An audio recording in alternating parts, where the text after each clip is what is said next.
It's time now for a look through today's papers, and I'm joined in the studio by Alica Gadeva. Alica, papers still talking about one of our top stories, that shocking cancellation of Jimmy Kimmel's late night show. What interesting pieces have you found for us? That's right, Alison. So let's start with the international papers and this opinion piece in British daily The Guardian that asks who is the next to be silenced after Jimmy Kimmel and Stephen Colbert. Of course, Colbert, his show was also cancelled in July after CBS paid Trump a large settlement to end the president's defamation lawsuit. And the article reminds that state censorship is illegal under the First Amendment. But unfortunately, that's what we're seeing currently in the United States. And the article also says that it is becoming dangerous to tell the truth in the United States during Trump's regime. Then we have Spanish paper El Mundo that's also reporting on the issue. The headline here reads, "Bad times for comedians," and again an attack on free speech. And the opinion piece says that since Donald Trump has returned to power, we are seeing more and more attacks on critical media that report on him and his MAGA movement. And the paper says that he didn't really get over his presidential loss during the previous elections and his failed coup at the Capitol. And then we have their Spiegel here. It's actually their cover story. And the paper writes that Donald Trump's next step is going after TV stations and revoking their broadcast licenses because the president feels that he has been treated unfairly. And it's no secret that Donald Trump cannot handle critical reporting, writes the paper, especially when articles and TV stations mock him.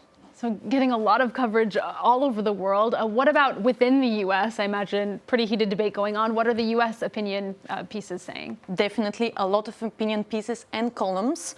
So I want to show you this Washington Post one that says Kimmel's suspension confirms what many suspected after Colbert's cancellation.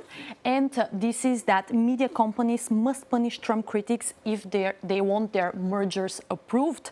So the article reminds that when Colbert's show was cancelled in July, Paramount, which is the mother company of his show, was trying to get its merger with Skydance approved. And the Washington Post then says that the decision to target Kimmel has very little to do with public interest, but more so with private interests of the parties concerned. And then he says that when we're speaking about Kimmel, Nexstar, which actually banned his show, is seeking approval to acquire the media company Tegna, and this is a $6.2 billion deal, Alison. So we're talking big money here. And finally, this opinion piece in the Wall Street Journal says that now the right measures free speech. And it's written by Ro Khanna, and he's a US representative from the Democratic Party. And he says that shared commitment to free speech coming from both parties is essential despite the different lives, faiths, and worldviews. All right, I think lots of debate still to come over this issue. We're going to have to move on, though, now, Alica. Moving over to Russia, the country has decided to create its own kind of rival, I guess you could say, version of Eurovision. Yeah, actually, the word is revive. So they're reviving their Soviet-era Eurovision, writes Radio Free Europe, in a retro move with Cold War nostalgia. And since the full-scale invasion of Ukraine, of course, Russia has been banned from participating in Eurovision, but talents there really want to show their talent. So the country has decided to revive Intervision and its Soviet-era contest. And the paper says that 22 countries will participate.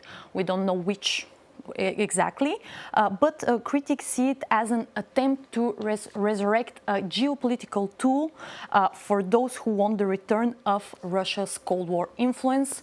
And of course, there are more controversies to it. Russian independent paper Meduza here writes that an Australian singer will be representing the United States at the contest. So her name is Vasi, and she's described by Russia as a global dance music star. Personally, I've never heard her name, but I guess so. And what's interesting is that shortly that her participation was announced, references to her queer rights campaigns were removed from her Wikipedia page. All right, sounds like it's going to be an interesting competition. I'm curious to hear about who else is going to participate. Finally, from you, Elitza, we're going to come here to Paris for an article that speaks about a very well-known bar here for dissidents.